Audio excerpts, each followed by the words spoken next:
Hello everyone, welcome to Chess Fun. In this video, I will discuss an extraordinary chess match between Magnus Carlsen and Anish Giri that took place in 2021 during the Mildwater CCT finals, where Magnus Carlsen sacrificed his queen on move 8. So, if you're curious about the game, keep watching until the end only on Chess Fun. Hello everyone, let's dive straight into the game. Here, Magnus Carlsen plays as black while Anish Giri plays as white. Anish starts the game with pawn to e4, to which Carlsen responds with pawn to c5, Sicilian defense. Anish continues with knight to f3, knight to c6, and bishop to b5, Rossolimo attack. Carlsen chooses to advance the pawn to e6, and Anish castles kingside. Carlsen then places his knight to e7, and Anish's pawn moves to d4, challenging Carlsen's pawn on c5. Next, Carlsen's pawn captures the pawn on d4. Anish responds by having his knight from f3 capture the pawn on d4, simultaneously challenging Carlsen's knight on c6. Carlsen opts to move his queen to b6 to put pressure on the knight on d4 twice. Anish moves his bishop to e3, adding protection to the knight. Of course, Carlsen chooses to capture the knight with his own knight. Now, the queen is ready to capture the bishop, so Anish moves his pawn forward to a4 to protect the bishop. The surprising move played by Carlsen here is knight d4 capturing the bishop on b5. In this position, there is a queen sacrifice on move 8, and Anish accepts the sacrifice by capturing the queen with his bishop. Then, Carlsen captures the bishop with his pawn. Take a moment to observe. Now if Anish's pawn on a4 captures the knight on b5, Carlsen's rook on a8 will capture the rook on a1. Everything has been calculated by Magnus Carlsen, so it can be said that the queen is exchanged for 2 bishops and a knight. Let's continue. Anish moves his knight to d2, and Carlsen secures his knight to d6.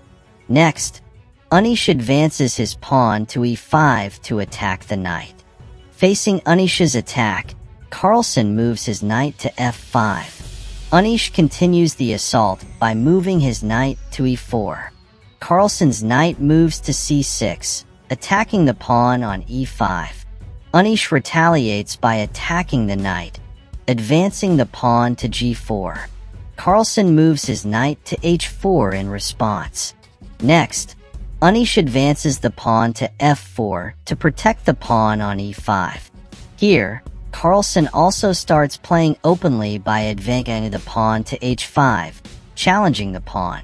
Anish chooses to advance the pawn to h3, adding protection to the pawn on g4. Carlsen's pawn on h5 captures the pawn on g4.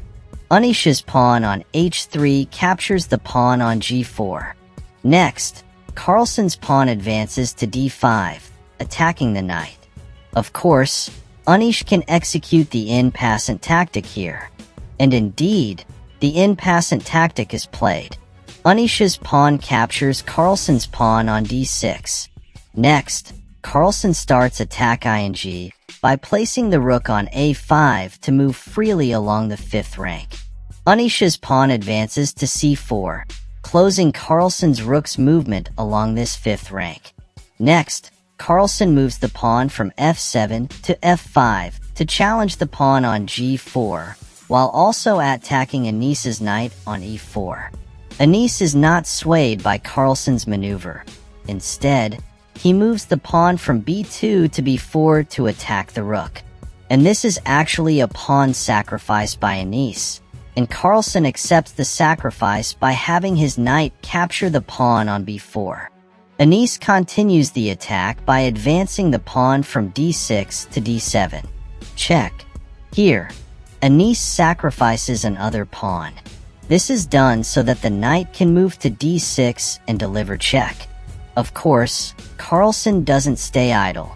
His bishop captures the pawn on d7. Furthermore, Anis's knight advances to d6 and delivers check. Without hesitation, Carlsen's bishop captures the knight on d6. Anis's queen captures the bishop on d6, simultaneously attacking the knight on b4. Faced with the threat from the queen, Carlsen secures his knight to c6. Next, Anish moves his rook to d1 to double the attack on Carlsen's bishop on d2. Carlsen moves his bishop back to c8.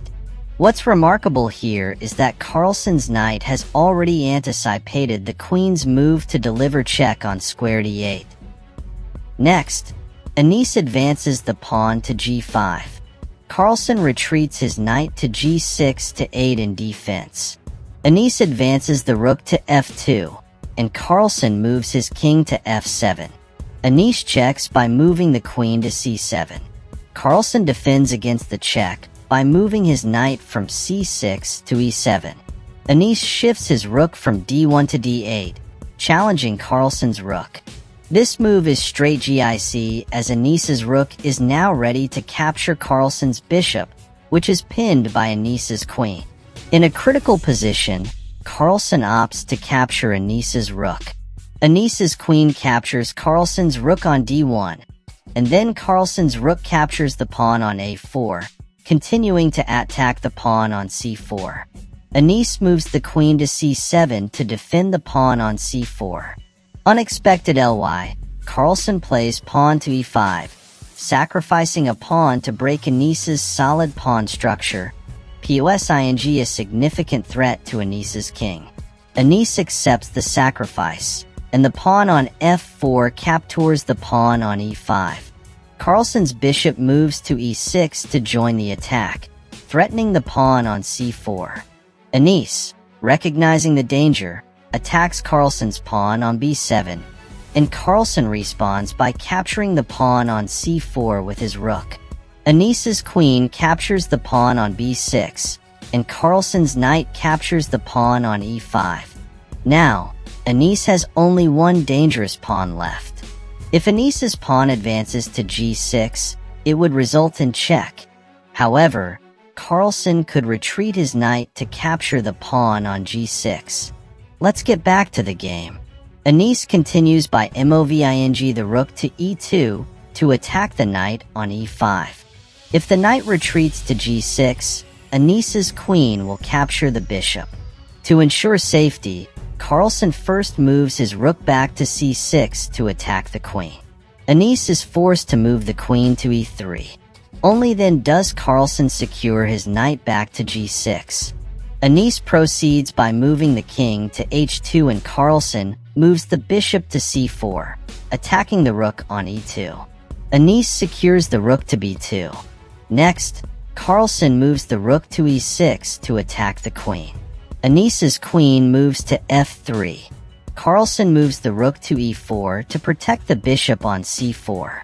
Anish moves the rook to b7 to pin the knight, indicating that the queen is ready to capture the pawn on f5 for a check. Therefore, Carlsen retreats his bishop to e6 to protect the pawn on f5.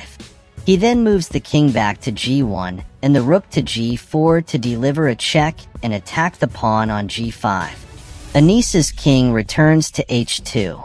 Carlsen's rook captures the pawn on g5. Anish is now out of dangerous pawns. Anish then moves the rook to b6 to attack the bishop. Carlsen's bishop moves to d5, attacking the queen. The queen moves to e3.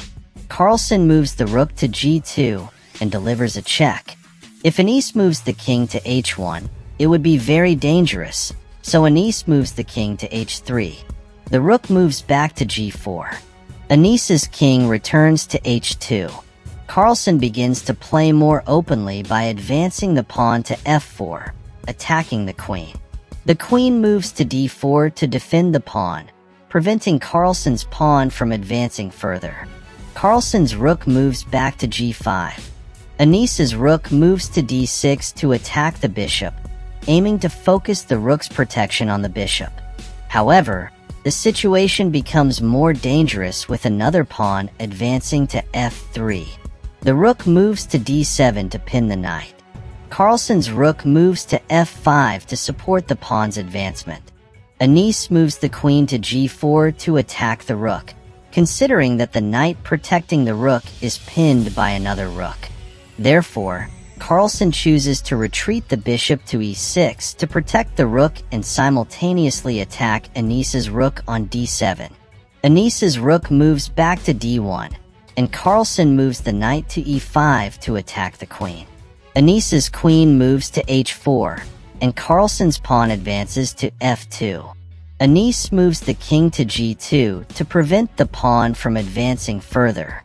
Carlsen moves the bishop to d5, delivering a check.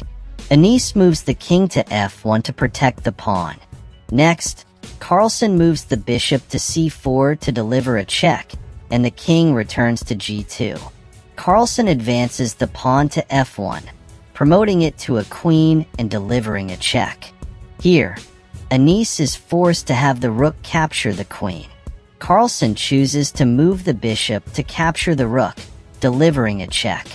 Anish then surrenders because with the help of the rook, it is clear that Anish struggles to penetrate Carlsen's defense, especially with the loss of the rook and Carlsen still having a very dangerous pawn. So, it's quite evident that Magnus Carlsen wins the game. Alright, everyone, that's how Magnus Carlsen's game unfolded with the sacrifice of his queen on move 8. If you enjoyed the video, don't forget to support this channel by hitting the subscribe and like buttons. Stay tuned for more exciting videos, and until